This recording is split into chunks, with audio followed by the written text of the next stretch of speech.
रिहा होकर अपने घर वापस आ चुकी है। काफी दिनों की मानसिक और भावनात्मक तकलीफों के बाद अब उसे कोर्ट से बेल मिल चुकी है। कोर्ट में जब उसकी पेशी हुई तो जज साहब को भी ये लगने लगा कि लक्ष्मी पर लगाए गए आरोप सिर्फ बेबुनियाद हैं। उसके खिलाफ कोई ठोस सबूत नहीं मिल पाता और इसी वजह से जज साहब उसे रिहा कर देते हैं।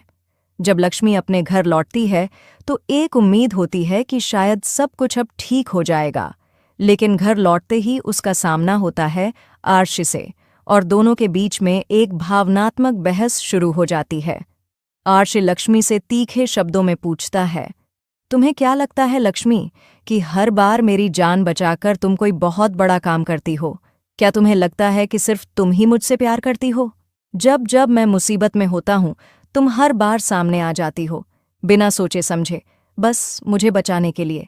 लेकिन क्या कभी तुमने ये सोचा कि मैं भी तो तुम्हारे लिए वही करता आया हूं, शायद उससे भी ज्यादा। ऋषि का गुस्सा धीरे धीरे उसकी भावनाओं में बदलने लगता है। वो कहता है, मैंने तुम्हारे लिए कितनी बार खुद को मुश्किलों में डाला, मैंने कभी खुद की परवाह नहीं की। तुम्हारी खुशी, तुम्हारी सलामती, ये ही मेरी पहली प्राथमिकता रही। मलिष्का, उससे तो मैंने कभी सच्चा रिश्ता भी नहीं बनाया, ना उससे शादी की, ना उसका साथ स्वीकार किया, सिर्फ तुम्हारे लिए। ऋषि खुद को समझाने के साथ साथ लक्ष्मी को भी जताने लगता है कि उसने कितना कुछ सहा है उसके लिए।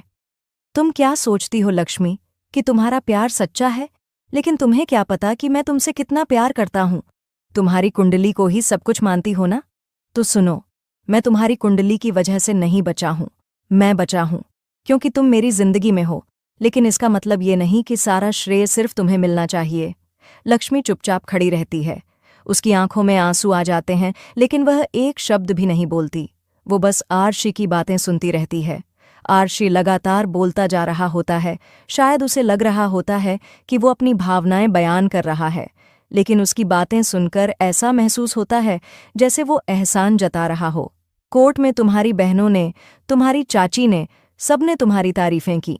हर कोई यही कह रहा था कि लक्ष्मी ने ये किया, लक्ष्मी ने वो किया, जैसे मैं कुछ करता ही नहीं हूं। मैं भी तो था ना, तुम्हारे साथ हर कदम पर। मैंने भी तुम्हारे लिए बलिदान दिए हैं, अपने फैसले बदले हैं, अपने रिश्तों की कुर्बानी दी है। फिर क्यों सिर्फ तुम्हारा नाम लिया जाता है? इस पूरी बातचीत में आर्शी एक तरह से खुद को सही ठहराने की कोशिश करता है।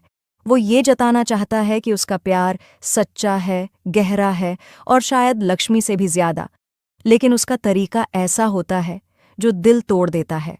लक्ष्मी कुछ भी नहीं कहती, पर उसकी आंखों से साफ झलकता है कि उसे आर्शी की बातें